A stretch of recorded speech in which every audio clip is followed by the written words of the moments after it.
Hi guys, welcome to Disruptive Wealth Creation. My name is Steve and today we're talking about Mastercard. Before we get into it, I'd just like to say a big thank you to everybody that has supported, commented and liked on this channel. The channel Disruptive Wealth Creation came into being on the 1st of January of this year. So in just a couple of months, we've made it over 100 subs. So that's amazing. So thank you for that. And also thank you for all your comments and looking at the last video, the Shopify one, I had over 40 individual comments. So that is amazing and I appreciate that as well. So now let's get into it and get on to Mastercard. So as we know, Mastercard is one of the most recognizable brands in the world. The question we are asking is whether Mastercard is a good buy.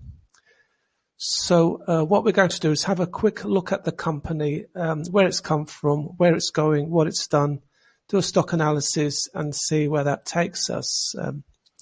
So if we start off just with a quick disclaimer, this video is for entertainment purposes only. I'm not a financial advisor, but if you do like the video, please give us a like. And if you'd like to see more content, don't forget to hit the subscribe button and maybe even press that bell. Right, so one more thing, I'm going to start making videos every Tuesday and Saturday. So if you want to look out for the videos, Tuesdays and Saturdays, that's when we're going to be making them.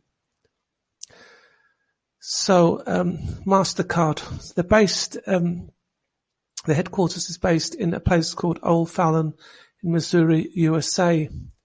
And basically what Mastercard is, its main business is processing payments from retailers and other merchants and card users and the purchasers who use either the Mastercard, a debit card, credit card or prepaid card.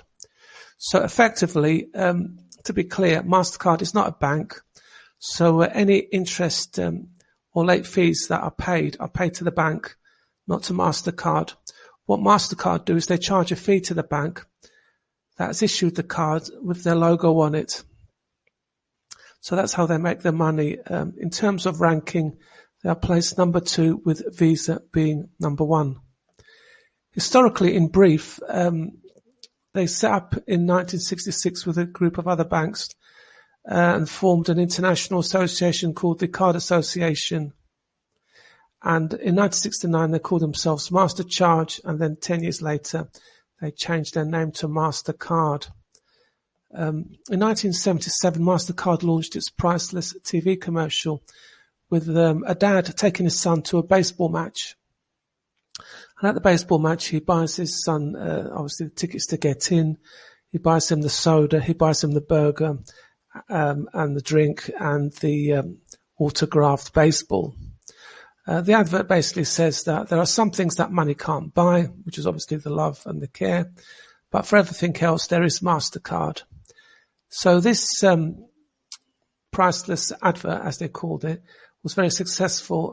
Others were made, and there was one with a boy taking his girlfriend to her house, and that one was banned. And if you want to know why it was banned, check it out on video on YouTube under Priceless Mastercard videos, and you'll find out why.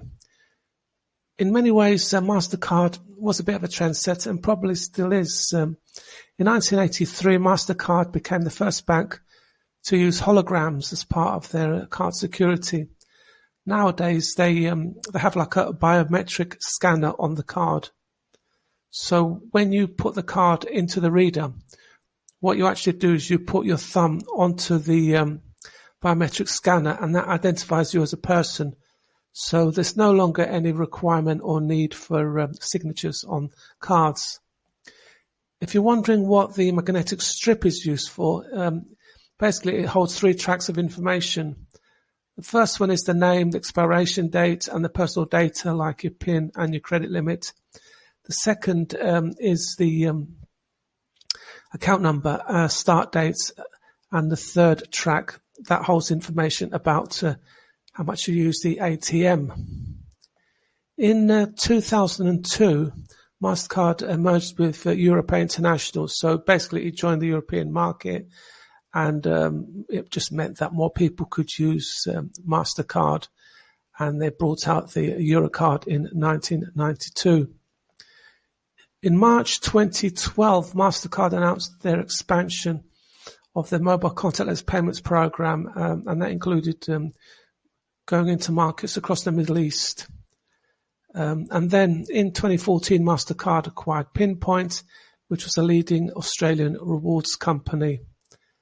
In September 2014, Mastercard joined Apple and incorporated a new wallet feature into the Apple iPhone known as Apple Pay, and that enabled more people to use Mastercard.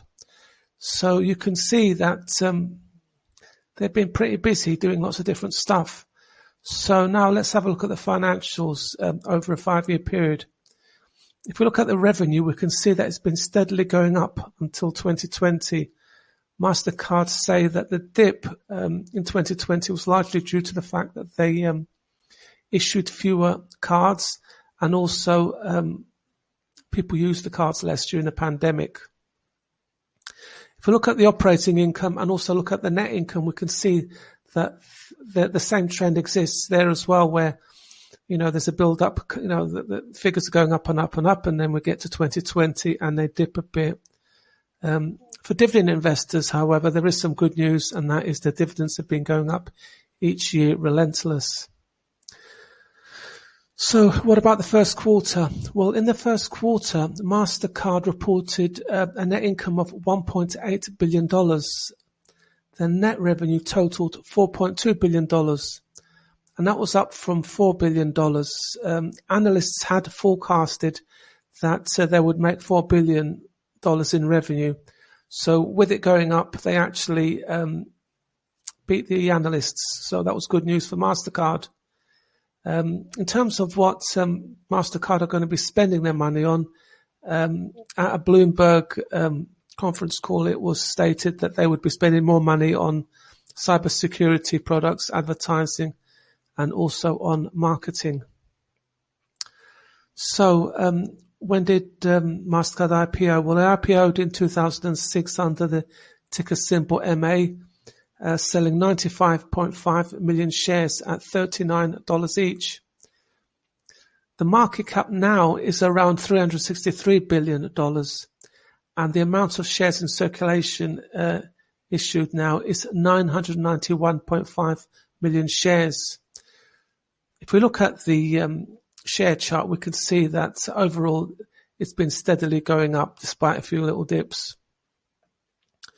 Aside from litigation and data security, which are obviously ongoing risk factors, the biggest threat that I can see to Mastercard is cryptocurrency, because cryptocurrency doesn't require a middle person, and Mastercard is actually that middle person that we're just talking about now. So as we see more and more crypto being used, that will mean Mastercard will have less of an impact in the financial community. If any of you have seen the Warren Buffett conference video, you'll see that he says that in 30 years, a lot of the companies that we know now won't exist. And my feeling is that within 30 years, we won't be seeing Mastercard. So now let's have a look at the balance sheets. Looking at that, we can see that the liabilities are increasing. And although I haven't got the figures here, I did read that the Mastercard's expenses in the first quarter were also up. So what are the reasons for getting into or maybe buying Mastercard? Well, one of the reasons might be that Warren Buffett owns stock in this company. The second one might be past performance, which has been good, and also the first quarter, which was good as well. Thirdly, the global economy is picking up, and hopefully Mastercard expects to benefit from that. There's also been a shift from cash to credit and electronic payments, and also there appears to be some potential growth there. So the question is, would I invest in Mastercard? Personally, short term I would, but long term I wouldn't. And that was for the main reasons given, the fact that we're moving away from sort of cash money and moving towards crypto. But let me know what you think. And I'll leave the details of other sort of video users who have similar interests to me below here. So check any of those out if you have time, and subscribe to them or like them if you wish. In the meantime, if you have enjoyed my video, then please give us a like. If you're new, please subscribe to the channel. And as I said, the next video hopefully will be out next Tuesday. So look forward to seeing you next Tuesday. Until then, thanks for watching. Bye.